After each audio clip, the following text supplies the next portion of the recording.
Sekarang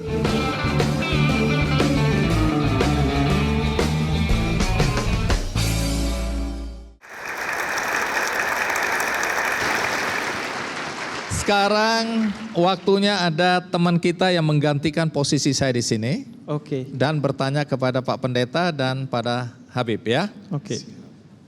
Saya panggil dulu namanya Yosafat. Mana Yosafat?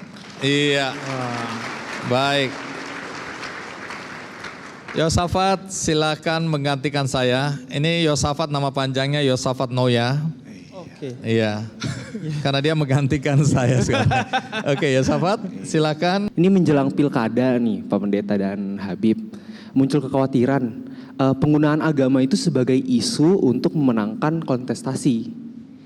Masyarakat tuh khawatir isu agama ini tuh akan memicu konflik di antara masyarakat. Jadi menurut Habib dan juga Pendeta, gimana sih soal penggunaan agama sebagai komoditas politik? Mohon dijawab. Apakah agama tidak boleh ikut-ikutan dalam politik? Tentu naif sekali kalau tidak ikutan. Agama itu jangankan politik, yang tentang hajat hidup orang banyak. Kalau dalam Islam, Anda buang air kecil aja, itu ada adabnya, ada aturannya, ada yang disumbangsihkan oleh agama untuk mengurus itu. Apalagi untuk urusan hajat hidup orang banyak, yaitu politik. Namun politik dalam Islam itu adalah politik kebangsaan, dia bukan politik elektoral.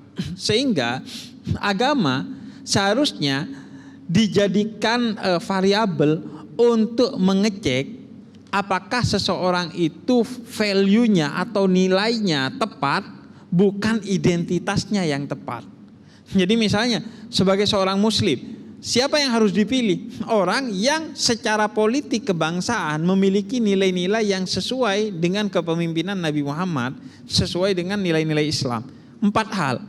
Dia harus siddiq, jujur, kemudian tabligh, dia cakap dalam memberikan penyampaian. Yang ketiga tabligh, kemudian amanah.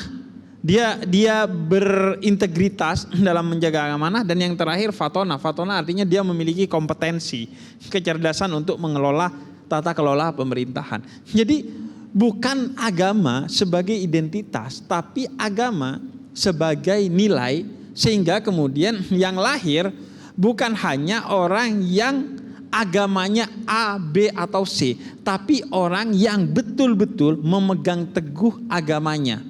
Sehingga siapa yang berpegang teguh kepada agamanya, pasti dia akan baik kepada sesamanya gitu. Baik, tepuk tangan dulu untuk Habib.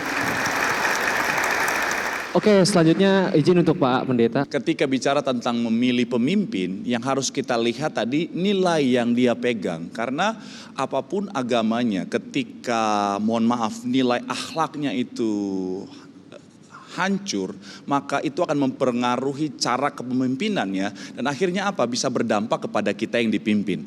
Makanya tadi nilai yang dia pegang itu haruslah yang baik.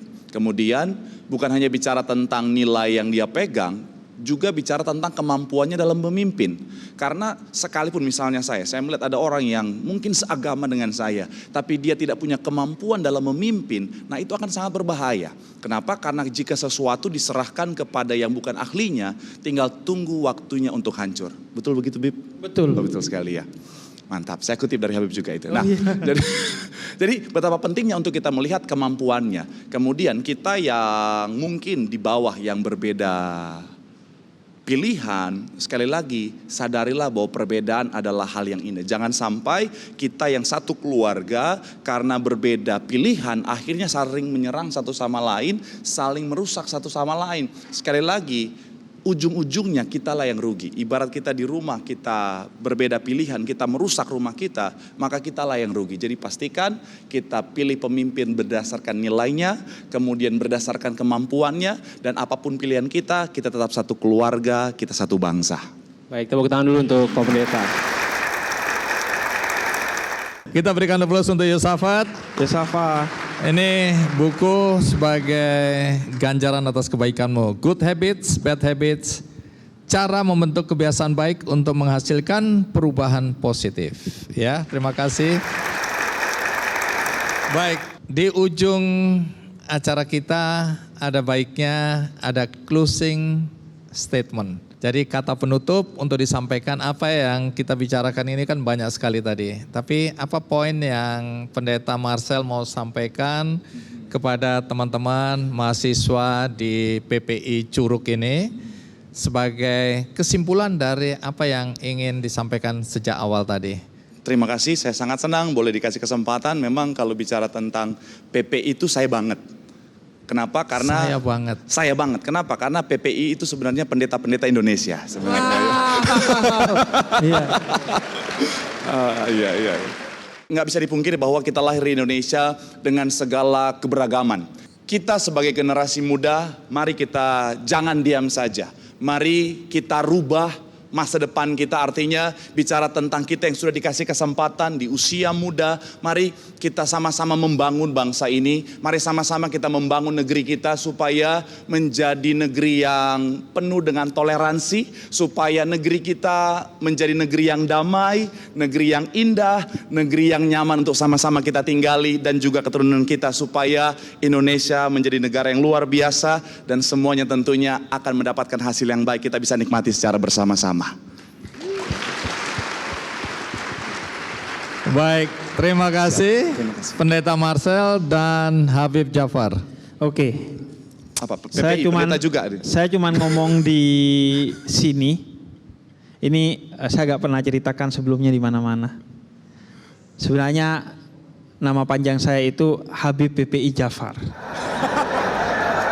Saking PPI-nya saya itu, sebenarnya PPI itu nama tengah saya itu loh. Karena PPI itu kan bukankah artinya pendakwah-pendakwah Islam ya?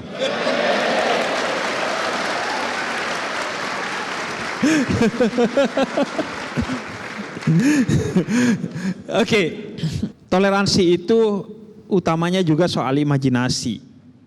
Maka saya ingin mengajak kita berimajinasi tentang sesuatu yang dekat dengan kita semua di sini. Perbedaan itu akan menjadi tampak kontras kalau wawasan, keimanan, kebangsaan, dan kemanusiaan kita masih rendah. Maka belajarlah seperti pesawat, di mana semakin ia terbang tinggi, semakin perbedaan bangunan yang ada di bawahnya itu tampak tidak lagi kontras. Maka jika kamu belum toleran, berarti terbangmu kurang tinggi. Maka terbanglah. Ambillah wawasan-wawasan dalam kebangsaan, keberagamaan, dan kemanusiaan. Karena semakin kamu berwawasan, maka seperti pesawat yang semakin terbang tinggi, sehingga perbedaan-perbedaan yang tadinya mencolok dari tekstur bangunannya, arsitekturnya, kemudian warna, catnya, semua semakin tidak tampak, tidak penting, dan yang terpenting adalah kebersamaan. Semakin pesawat terbang itu tinggi, semakin terlihat bahwa semuanya hanya satu. Dan kita adalah satu. Ada yang karena agamanya, ada yang karena bangsanya, ada yang juga karena sesama manusia. Dan kalau bukan karena ketiganya, kita adalah satu sebagai satu-satunya makhluk Tuhan yang Tuhan begitu mencintai kita.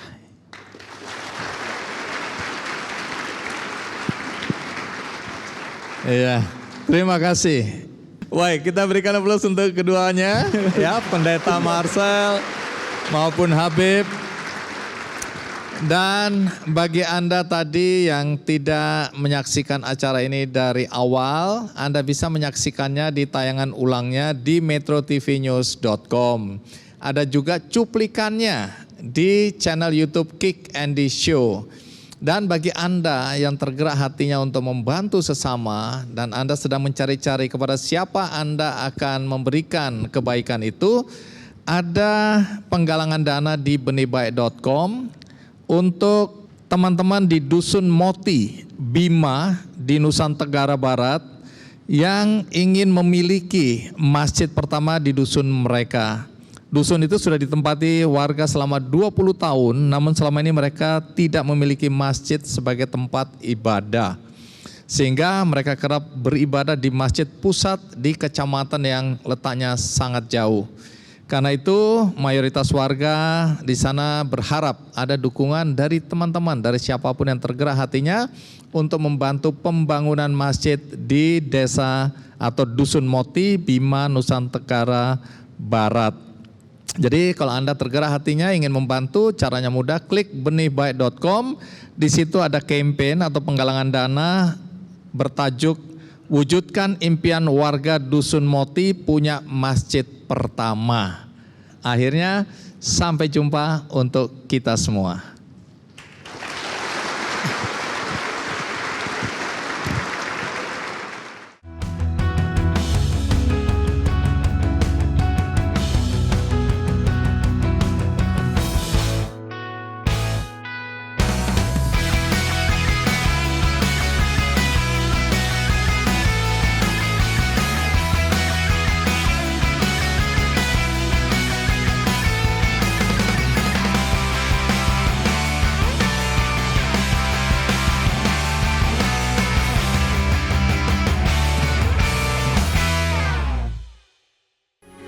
Metro TV. Jelajahi cara baru mendapatkan informasi. Download Metro TV Extend sekarang.